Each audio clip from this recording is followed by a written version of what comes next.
Hey guys, it's Smashley. Welcome back to my channel, or welcome if it's your first time. And if it's your first time, why don't you go ahead and hit that subscribe button. Okay, if you guys have been here before and have seen any of my previous wedding videos, you know that I spent a lot of time DIYing, but I saved a lot of money. So today I am getting back to some of that wedding content, and I'm going to be showing you guys how we made our wedding day ceremony programs. Now, of course, we wouldn't begin without me showing you guys the original. So here is what they looked like. I absolutely loved the way that these came out and how they were handed out the day of the wedding. After doing the wedding invitations and then realizing that like online templates were even a thing, that's where we actually started for this one. So I'm gonna hop over and show you guys on Etsy just kind of what we searched so we could find the template that we loved. So all we did was kind of just search for ceremony program templates. And there are a ton that came up. So we just started scrolling until we really found one that we loved. We knew we wanted to have like a pamphlet style, so we were really leaning towards some that looked like these, up until we found the one that we loved by Unmeasured Event. So this is the actual one that we went with, and as you guys can see, this one's on sale. It was $9.99 at the time. Now it's on sale for $5.99. Such a steal. Now, the way that the Etsy templates work is once you purchase it, you end up getting an email from the seller, and they will have a link to the website. I think it's called Template, and that's where you can have access to the template itself and really begin to personalize it and make it your own. So I'll show you guys how we did that. Here is what that template website looks like. So they have everything pre-canned, which is really nice because if you really aren't sure about like verbiage to put on the ceremony programs themselves, they do come with some stuff pre-written, so it makes it really easy. And so there's the outer part of the ceremony program and the inner part of the ceremony program, because again, we did ours pamphlet style. So you just want to go through and start making it your own.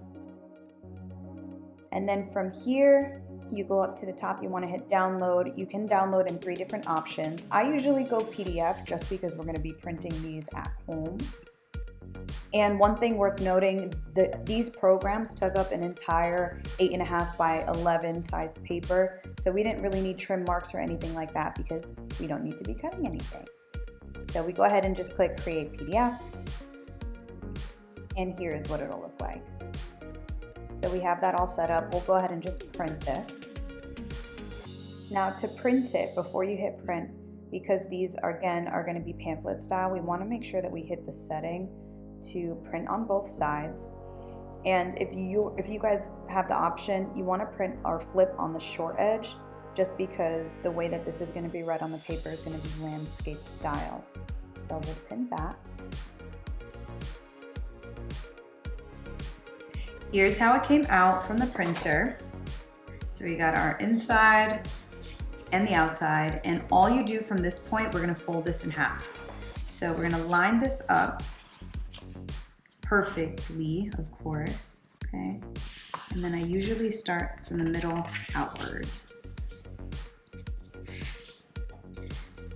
And then one of the tricks that I did to keep this really, really straight and flat on the edge is I just took a ruler and I kind of pressed along the seam so it's nice and flat. All right, so once they're folded, I mean, you totally could stop here if you guys are just doing the programs. You are all done, congratulations. I decided to add these ribbon tassels. I found them on Amazon. The price was absolutely stellar. So yes, I will go ahead and link them for you guys in the description box below.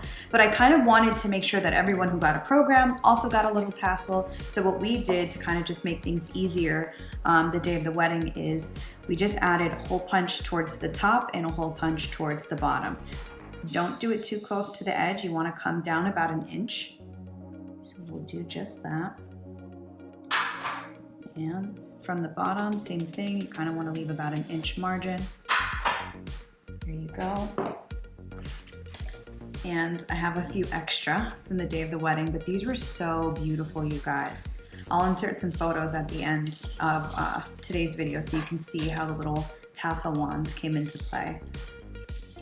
Okay, from here, all you do is stick this in, and you want to start from the front so the majority of the dowel is kind of hidden in the back. There you go, and I did stuck mine all the way, or almost all the way through to the top. And here's how they came out. All right, I just want to show you guys next to the original, and I did the one today lowercase so you can tell which one is which. So here's the original, and then here's the one that we made together. So they're super cute. The paper does bend a tad bit, I will say, but honestly, in the grand scheme of things, most people are gonna throw them out anyway, which is one of the reasons why I decided to make, I think, almost all of the paper materials for my wedding, because I also made our menus, table cards, our seating chart. If you guys want to see videos, by the way, on any of those things, let me know in the comment section below. I can definitely do that. And I mean, I also could have DIY'd the little tassel wand, but honestly, after making all the things that I made for the wedding, I was DIY'd out. And again, the price on Amazon was just unbeatable. I think it was like 30 bucks for like a 50 pack, and we only had about 100 guests anyway. And I still ended up having a bunch left over. Some of my family members decided to keep them as memorabilia, of course, but day of the wedding, they were really just something to give our guests so that they could celebrate. So I thought kind of marrying the two was the perfect way to make sure we got them in everyone's hands. But I hope you guys enjoyed today's video, and I hope that you guys found this little DIY / tutorial helpful. If you have any other questions, let me know in the comment section below. As always, like this video, subscribe if you haven't already, and I will catch you guys in the next one.